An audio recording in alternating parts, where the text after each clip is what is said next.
มาเด้อมื้อนี้ก็บ่มีหยังหลายดอกมีไข่2 หน่วยไข่ต้มข้าวเหนียวห่อหนึ่งทุกคน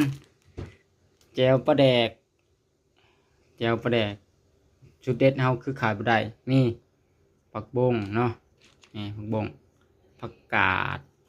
นี่เฮาลวกกินแบบแซ่บๆเลยกระเจี๊ยบทุกคนนี่กระเจี๊ยบแล้วก็หมากเขือนี่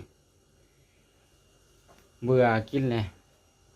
ซีนใครก็เบื่อกินเลยทุกคนเฮามากินแบบอาหารบ้านๆจับแจ่วปลาแดกคือเก่าอยู่กรุงเทพก็ได้ของแซ่บแล้วแต่ผู้มักไผมักมันเด้ออาหารการกินเด้อบ่ตีบ่ว่าไผเนาะ